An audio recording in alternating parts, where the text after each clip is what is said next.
win a game. No big deal. The Marlins stink. The crowd there was announced at 9,000. I was over there briefly. It couldn't have been more than 900. Paul, I want to ask you about Brian Reynolds. The Pirates are somewhat lucky that they were kind of forced to play him, because I honestly don't know if he would be here right now if it wasn't for the injuries when Gonzalez collided with Marte. Both go out with injuries. What do you think? I agree. Not just that. I mean, if has anyone heard from Lonnie Chisenhall recently? But he's on somewhere in Cabo, I think. I mean, you got Lonnie Chisenhall. You had and Derek Beller right now. There was I think I saw a tweet of them floating together someplace out in the Pacific. Yeah, you've got Lonnie Chisenhall, Corey Dickerson, and Polanco all got hurt at the same time. Yeah. Right. And if that doesn't happen, and believe it, and they brought the Martin kid up first.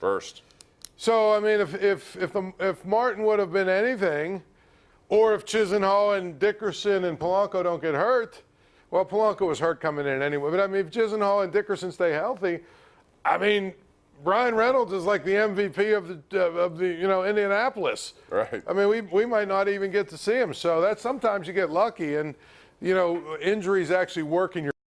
That's why, the injury thing, the only thing I'm giving them, you want to tell me that Tyon getting hurt is a legitimate a blow, but he ain't worth 20 games or whatever it is they're under. I mean, the bottom line is you've got to look at what injuries led to.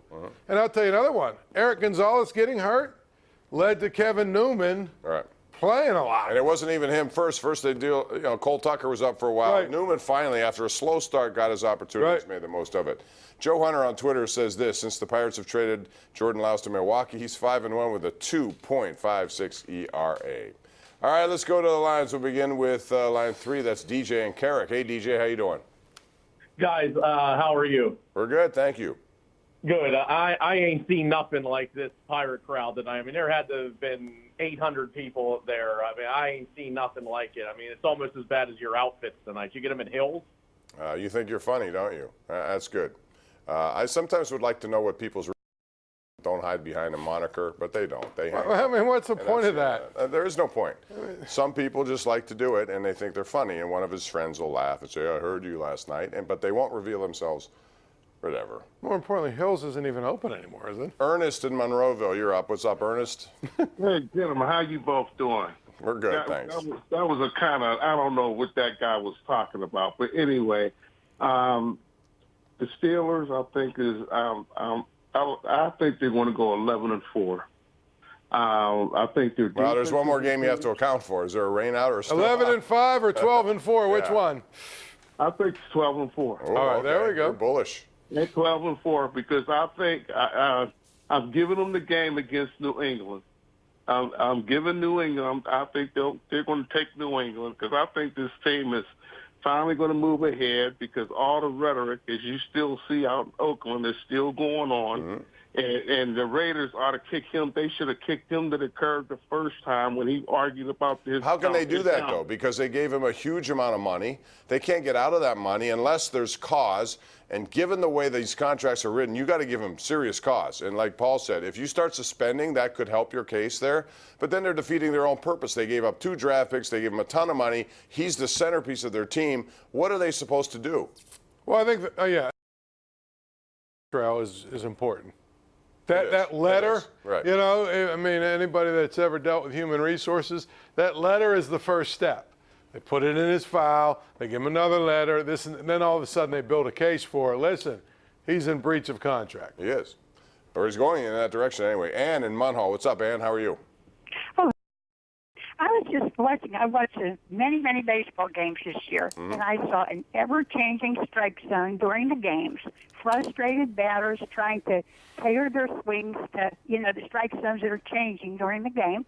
And I'm wondering if it isn't time already to look at that automatic computerized strike zones. Wow. We haven't heard that in a while, but thank you for your call. And Paul, I'm getting to the point now where I think we've overdone it with replay, but it may be heading in that direction. I don't know.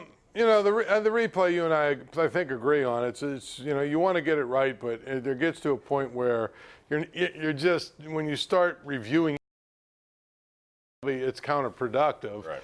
balls and strikes are what they are. I don't want to see automated. I just don't. I know some people do. I think there's a human factor in the game, and you know, the balls and strikes to me. I think that box makes it hard because if that box wasn't there, you may not have the same opinion. You're going by a box that, from what I understand, is somewhat fluid depending on the ballpark you're in or where the camera location is. So I don't know if that's exactly right either. Right. So it's hard on umpires. If you didn't have the box, I bet you wouldn't have the same opinion. Let's go out to Bob in Indiana. What's up, Bob? How are you? I'm doing good, Bob. Good. Thanks for taking my call. Sure. Real quick, two things. First of all, that previous caller, he's just jealous of the most best-dressed sportscaster in entertainment today. Wow. And you always are. Thank you. But I mean, I just don't understand why people have to take the time to do that. I mean, come on. That's ridiculous. But anyway, the question I had is Polanco. What's going on? I mean, I know he was on a 10-day disabled list. Now he's on the 60-day. He's pretty much done for the year. I think they need to cut their losses and get rid of him because I just don't see him coming back. What's your idea? Thanks for the call, Paul. What do you think about that? Well, he's locked up through what, 22, 23, something like that. They're not going to do that. They're not going to cut their losses that way. What they're probably going to hope, Bob, is that they bring him back. He gets hot for a couple of months next year, and they trade him at the deadline. How about if he doesn't? How about if his well, shoulder's then you're that stuck bad? with him. Then you know what? Then that contract becomes every bit actually worse because it's a lot more money than the Tabata contract. And then all of a sudden you start to evaluate: are these locking them up deals always worth it? I don't know that they are. Yeah. Rob Mancini on Twitter says, where's Mendenhall and Josh Harris now on the Antonio Clown's latest drama? Let me guess, it's still Ben's fault. See, I find that interesting because, and a lot of people have tweeted, hey, it's Ben's fault. The thing is, we heard an awful lot of people who came out and were quick to take Antonio Brown's side and throw it all at Ben Roethlisberger. All of a sudden, silence on that front. Yeah. And I don't think it's going to change. Mendenhall and Josh Harris, he just wanted to get his 2 cents. He sided with that side, and guess what? Think about Josh Harris. You played in the NFL, and the only thing you're famous for is making up a story about Ben Roethlisberger because you wanted to get your name out there. That's Seriously, what he did. Can you remember one play he made with the Steelers? I cannot recall one single thing that he did, but I do know this: he made up a ridiculous lie on his name out there. All right, we got to go to break. Cody, Pete, Waylon, Darwin, Al, next on the Sports.